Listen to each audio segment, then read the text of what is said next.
And welcome to another edition of Bury Your Bookie. I'm Jeff Deforrest. Very happy to be with you here as Greenlight Ventures presents our weekend recap, which was sensational. I hope you guys are still feeling it after the weekend. This is a tremendous transitional period where you had week number one of the college football season, which we treated you very well, by the way. The professor was very much on his game. And he was able to bring you, I believe, 4 out of 5 winners in the picks that he made for us on Thursday's show. And then we also had insight into the FAU Michigan State game, being good friends with Tom Herman, the head coach at FAU, formerly at Houston, formerly at Texas, and maybe to be the next head coach of the Florida Gators. I don't know, but FAU was well within the point spread and the outlay of points, a very generous outlay against Michigan State. So we hit that game for you as well. If you were betting over the weekend, BetOnline is the world's most trusted betting platform, your number one source for everything football. BetOnline has every stat, every matchup, and even live odds and spreads to bet on during the games. If you think you know your stuff, get in on the $200,000 mega contest and pick 5 games against the spread every week. A very challenging proposition, by the way, people, for a chance at weekly prizes and a share of $200,000. Well, when the game's over, head on over to the online casino. You can play poker, you can play blackjack, you can get involved in any of the 150 plus slot games that they have. Head to the website today, get in on all the action. Bet online, the game starts here. Well, it started for a lot of people over the weekend. We did have a week 0, and this is an interesting thing as Boston College played and defeated Florida State. Florida State now off to an 0-2 start, and there was a stat that popped up during the telecast that said they now have, after losing this ball game, a 1% chance of making it to the 12-team college football playoff. After clearly, by any criteria that you go by, clearly getting fucked last year. There's no other way to put it. It's right there with the French translation for parlay. You're fucked. And that's what happened to Florida State. They win with their backup quarterback. Maybe it was ugly, but nonetheless, they meet all of the credentials that you have to make it into the college football. At that time, a 4-team playoff. They go undefeated. They have marquee victories. They win their conference. And nonetheless, they get hosed because who was pulling the strings? I mean, this was more crooked than the World Boxing Council, the College Football Playoff Committee, as you clearly had Nick Saban with an agenda and enough influence to go ahead and overwhelm the people that were casting the votes to say, hey, you know what, we're going to go ahead and screw Florida State. That being said, come back with a team this year. And all right, they went to the transfer portal. They have a lot of NIL money. People are endorsing Waffle Houses all over the state that are playing for the Seminoles. And you figure they're not going to be too bad. They may not be a 13-win team again, but they're probably going to be a contender, ranked as high in the preseason polls as number 10. They go to Ireland and play Georgia Tech, and they look like garbage in that game. They were employing the Red Sea defense throughout. Georgia Tech is running the ball right up the middle, right up their ass, and they come away with an outright victory with a last-second field goal. And next thing you know, coming back to the United States and playing at home, Florida State, the Seminoles, are a 17-point favorite over a Boston College team that now has Bill O'Brien, the former pro coach and prominent college coach, taking over the reins there at a school that he's very close to because he grew up on the quad at Boston College. So there's some incentive there for them to play well. But the real question was, can you believe and trust your own eyes if you're gambling?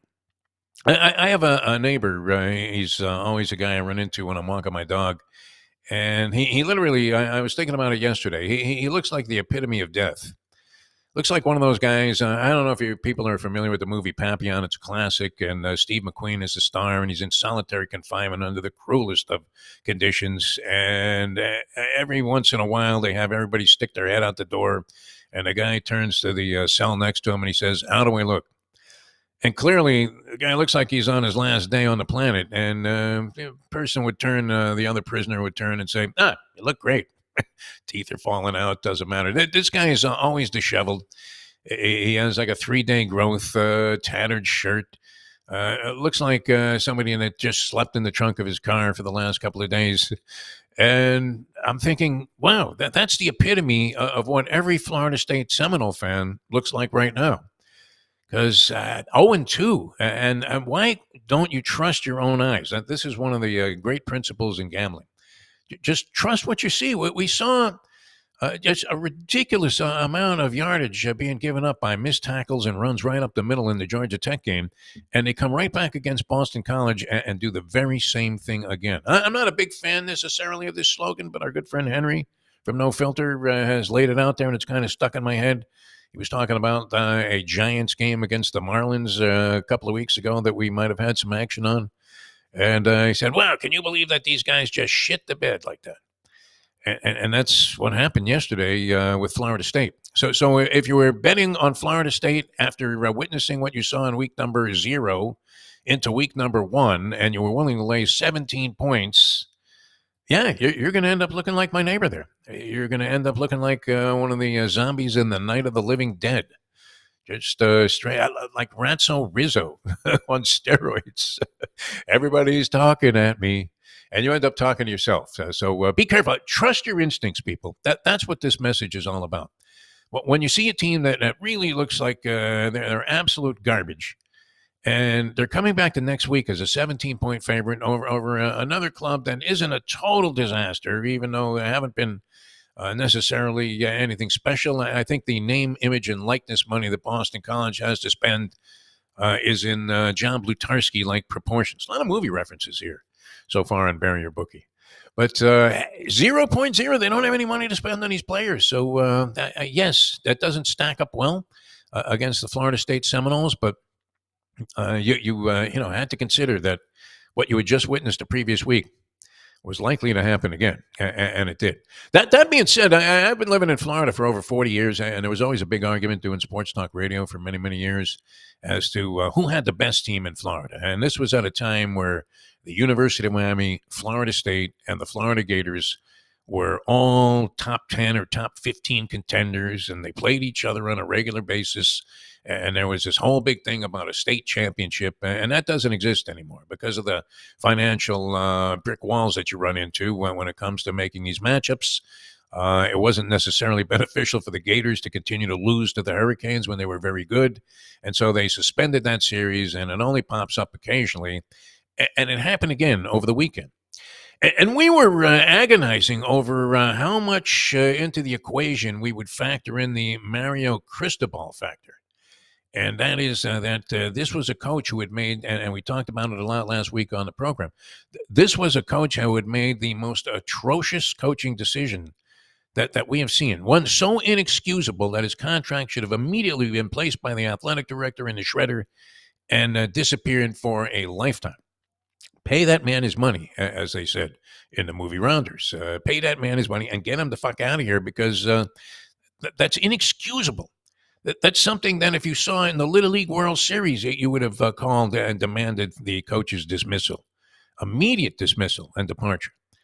But he comes back now and has had time supposedly to get his system in place, and his recruiting has been very good over the last couple of years, at least according to all of these reports, which could not be any more of an inexact science. But you can get a general impression that maybe this guy was accruing enough talent that he would have a foundation for a decent team. And then transfer portal, he brings in Cam Ward at quarterback, highly touted.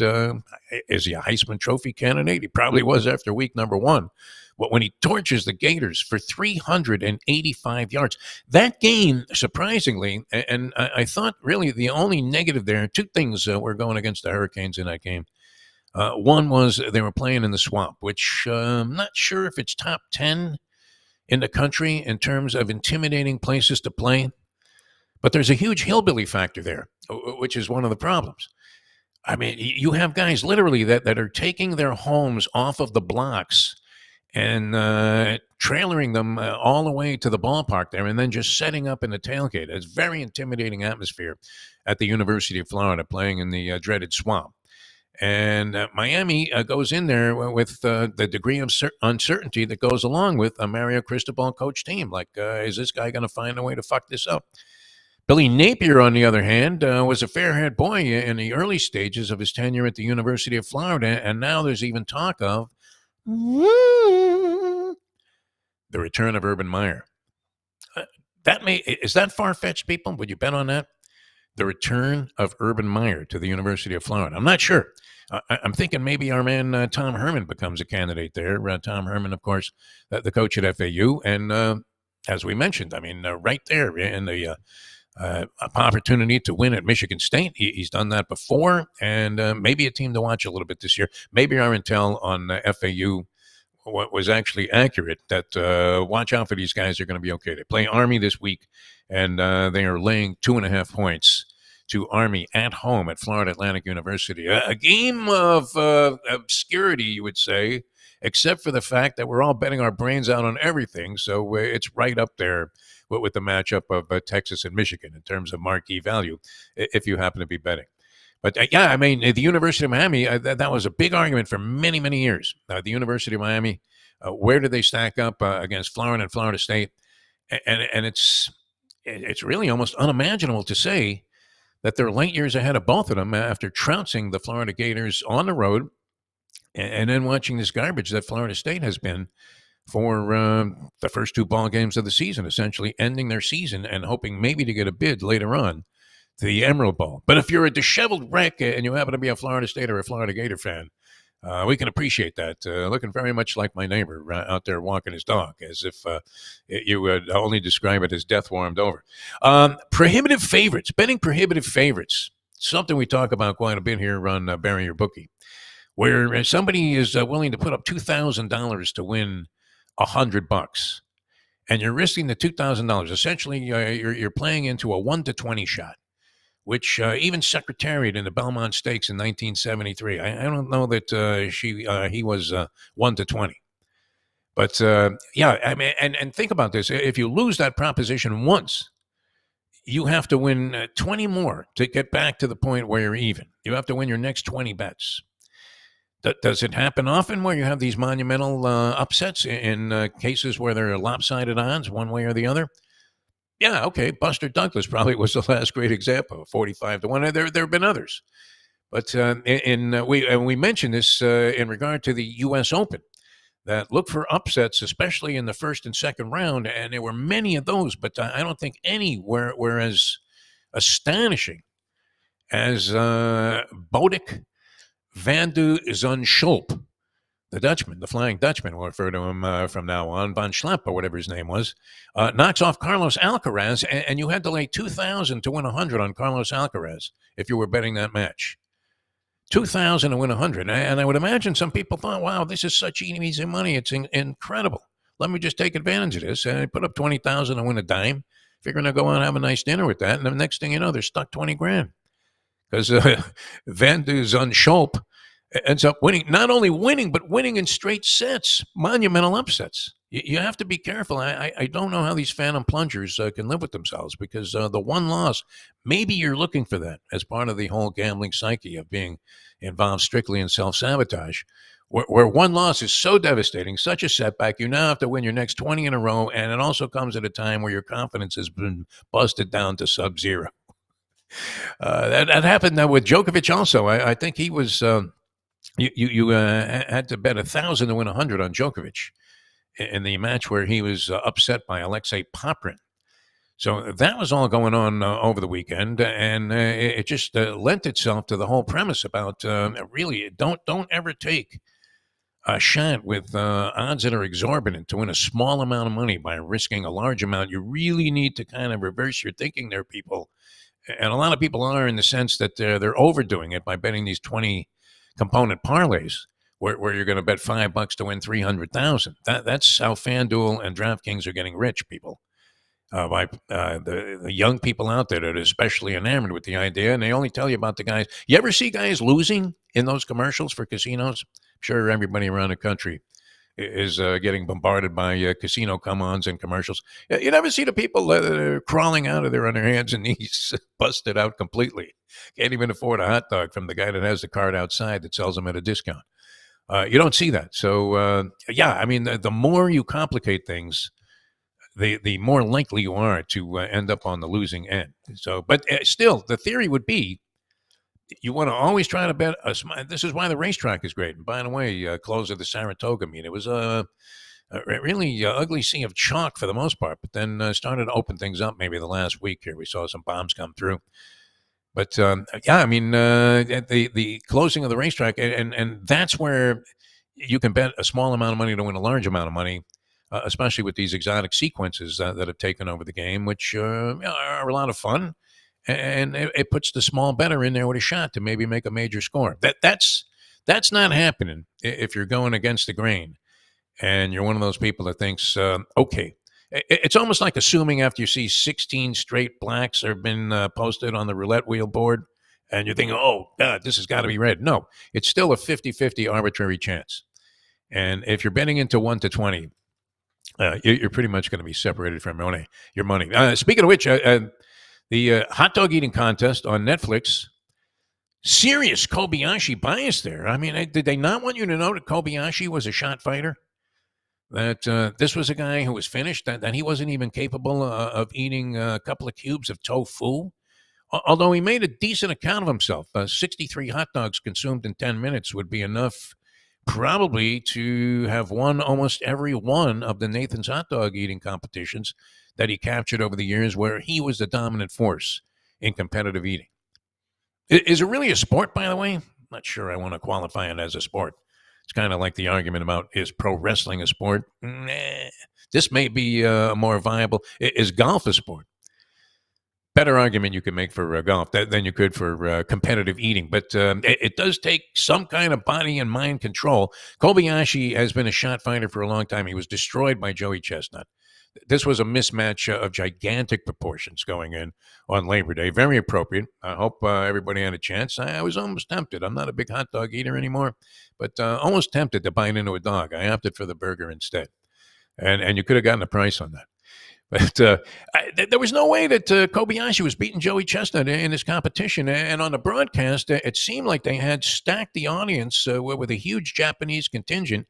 And then the commentators were all picking Kobayashi, who they knew had no chance whatsoever to beat this guy. And sure enough, as Kobayashi is trailing badly, they're all chanting, "Come on, Kobayashi! Come on, Kobayashi!" And you're thinking to yourself, wait a minute, he's like 16 hot dogs behind Joey Chestnut with a minute to go. He could shove these hot dogs right up his ass, and he couldn't win the contest. Incredible. But yeah, nonetheless, they were very impressive in the presentation overall. Everybody seemed to applaud it. And this is where we're at in the world of sport right now. But would you lay 1,000 to win 100 on Joey Chestnut? That was probably a much bigger cinch than either of the tennis matches, the Alcaraz and the Djokovic defeats. Where you had no faith whatsoever. I mean, it would have taken a default, some kind of viral stomach ache to get Joey Chestnut to lose that contest. It was absolutely ridiculous. But yeah, minus 1,000 on Joey Chestnut in that. And be careful when you're betting prohibitive favorites. All right, NFL gets underway this week, and so we're all in anticipation of that. We'll have some steam on that coming up on our future shows here on Bury the Bookie. We'll have Troy West with us tomorrow. The professor, as I said, was dynamite. I believe he had 4 out of his 5 picks come home here on the program on Thursday on the college football ranks. Brilliant analysis, as always. As one loser, and why does the loser always stick with you? Because I was talking to him about the results that we got here on Bury Your Bookie from the professor, and he says, fuck Brian Kelly. He's the worst coach in college football.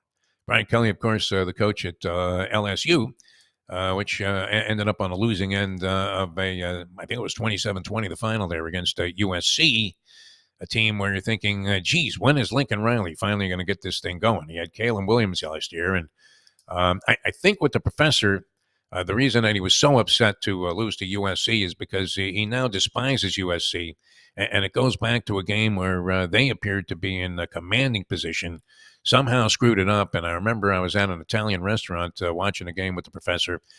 This place was known for meatballs the size of bowling balls, or at least like clincher softballs. And they were delicious, absolutely the best in the city. People flocked there to get them. And as USC was fumbling away their opportunity to cover the point spread, the professor took one of these meatballs, which were very expensive, and fired it at the television set with sauce dripping all over the customers that were between our table and where the TV set was. And I think since that time, he's had an ugly bias against USC, and that might have influenced him to betting on LSU, although he's not a guy that bets with his emotions, and you have to be careful about that. Just because you hate a team doesn't mean that you automatically have to discount them. And sure enough, he was victimized by that. But Brian Kelly and LSU, unimpressive in that game. That was the only loss that we sustained over the weekend. So off to a good start. We hope we can be that dynamic in the NFL. You got Thursday, just 2 days away. The Kansas City Chiefs in action at home against the Baltimore Ravens, only laying 3 points. What is suspicious about that, people? We'll get into that tomorrow, too, with Troy West here on the next edition of Bury Your Bookie. But you have to wonder, the Chiefs, who had no receivers last year, they were counting on Kadarius Hands of Stone Tony. And also, with his brain dead, plays that he made, offsides on surefire touchdown passes, all kinds of crazy stuff this guy was doing in a negative way. And he was one of the guys that Mahomes had to go to. So they improved their receiving core. They go out and acquire Marquise Brown, who is a speedster and has some credentials, and draft Xavier Worthy. Much better receiving core. Kansas City Chiefs coming back, going for the three-peat. I don't know that they do that. But after the way they destroyed the Baltimore Ravens in that playoff game, minimizing Lamar Jackson to looking not even subordinary. He looked like Cleo Lemon out there. And only a 3-point favorite at home to open up the season, even though many people regard Baltimore as a serious contender, possibly to be even the AFC champion, which they were last year, but failed miserably, as has been a consistent performance by Lamar Jackson in the postseason. So 3 points doesn't seem like a lot, does it? Something very curious about that game. All right, thanks so much for joining us. So we'll have a lot of steam on the NFL and the upcoming games, and, of course, the college weekend as well, coming up on the next couple of editions of Bury Your Bookie. So join us tomorrow, and we will be right here on nofilter.net and our various other platforms. Thanks so much for the people at Greenlight Ventures presenting and Bet Online. I'm Jeff Deforrest. We'll catch you next time on the next edition of Bury Your Bookie.